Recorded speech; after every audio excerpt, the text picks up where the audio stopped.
The Honorable Franz Castro is recognized. Thank you, Mr. Chair. Yun na yung tanong ko sana, no, yung tungkol doon sa, Mr. Chair, yung attempted homicide. Before you continue, the Chair Okay. would like to recognize the presence of the Honorable Vice President, Sara Duterte. Please continue. Okay, Mr. Chair, so nakita natin, no, yung melodramatic na nangyari noong weekend, at nakita natin yung kwento ng ating mga, yung ni SecGen, SAA, tungkol doon sa, Mr. Chair, parang merong problema sa audio, Mr. Chair. At nakita natin, Mr. Chair, na talagang taliwas sa mga napanood natin sa social media, doon sa mga reports, yung totoong nangyari.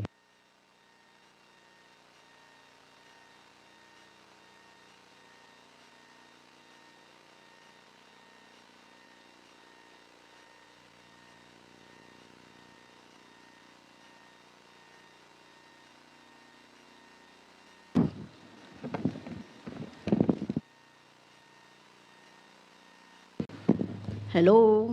Okay. So,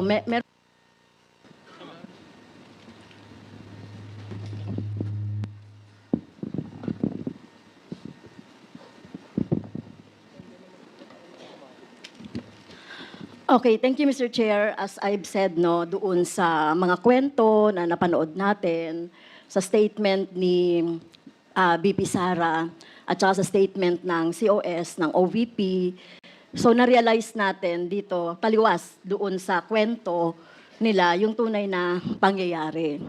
Of course, I move, Mr. Chair, that the period of detention of Attorney Lopez be 10 days instead of 5 days. So move, Mr. Chair. 10 days, so additional 5 days, tama po ba? Yes, Mr. Chair, kasi hindi na siya makaka-attend ngayon, Talagang so nakita naman natin sa history nung kanyang evasive attitude, behavior, at itong kinreate niya na sinasabi niya na nagpagsisinungaling niya na hindi naman siya hinaras or hindi naman siya na-barge yung room ay kasama na po yan. So yung lahat ng mga pangyayari, Mr. Chair. So I repeat, I move to extend the period of contempt of Attorney Zulaika Lopez, Mr. Chair. Is there second to the motion? Mr. Chair, Congressman Marcoleta. thank you, Mr. Chair. Before an action may be taken by the committee, may I know how the totality of evidence was evaluated that merited the contempt order by the chair? Congresswoman Castro. Mr. Chair, I'd like to Mr. Chair, may I I'd like to answer? apprise the Yes, court, Congresswoman Mr. Chair, Castro. So, that in the case so of sino po ang ina-acknowledge niya, This nire-recognize, is- Mr. Chair? Congressman This is a point of Marcoleta. information, Mr. Okay. Chair. This is Yes. something that has to do with the rights Congressman of the liberty Marcoleta. people.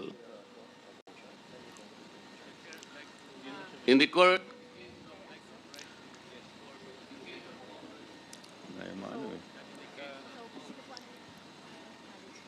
Congressman Marcoleta, let us, the chair recognizes Congresswoman may I Castro. ask, Mr. Please Chair, proceed, Congresswoman Castro. Mr. Chair, may I ask the action of the committee first on my motion, Mr. Chair, before we entertain? We will rule on the Okay, motion first. okay. Is there any second to the motion? Mr. Chair, may I be recognized, please? Duly seconded. Is there any objection? Mr. Chair, Hearing none, the motion is I was carried. recognized earlier before any action may be taken by the court, by the chair. Why is it that I am not allowed to speak? Congressman Marcoleta, there is a pending motion. We just acted Yes, on the but pending before motion that first. motion can be taken up, because this is about the liberty of an individual. May I be heard? Yes, you will be heard, Congressman Marcoleta, but we just acted on the motion. Now, Congresswoman Castro, please, could you please answer the query of Congressman Marcoleta? I have not yet asked the question, Mr. Chair. Okay, I please am trying to continue. explain my point. Please continue, Congressman Marcoleta. Because in the totality of evidence, as stated by Honorable Castro, there is an existing case, Mr. Chair, Ong versus Senate, GR number 257401, which says that the court ruled that the determination of whether a testimony was false or evasive requires an assessment of the totality of evidence presented to determine whether a witness speaks truthfully or merely trying to evade answering the question directly. So I am asking, Mr. Chair, how was the totality of evidence assessed, if ever it was assessed? Ano po yung pinagbatayan? I think we deserve to know how the assessment was made. This concerns the liberty of an individual. Under the Constitution, no one should be deprived of life, liberty, or property without due process of law. I think Attorney Lopez deserves to be heard. Ano po yung assessment na ginawa ng chair o ng committee? Kasi po, ang nabasa ko lang o nakita ko, Mr. Chair, Attorney Lopez wrote the COA explaining the position of the OBP that the audit observation memo is not conclusive, which means, Mr. Chair, Attorney Lopez is merely explaining the nature of an audit observation memo. If I were the lawyer of the OBP, I would have done the same, because I think the very nature of the AOM, it is not final and executory. Why would the COA abdicate its mandate of auditing the transaction or the funds utilization of the OBP? Why would the committee, Mr. Chair, arrogate upon itself the very mandate and responsibility of the Commission on Audit? Article 9D, Section 2, Paragraph 1 of the 1987 Constitution, Mr. Chair, I will read. The Commission on Audit shall have the power, authority, and the duty to examine, audit, and settle all accounts pertaining to the revenue and receipts of and expenditures or uses of funds and property.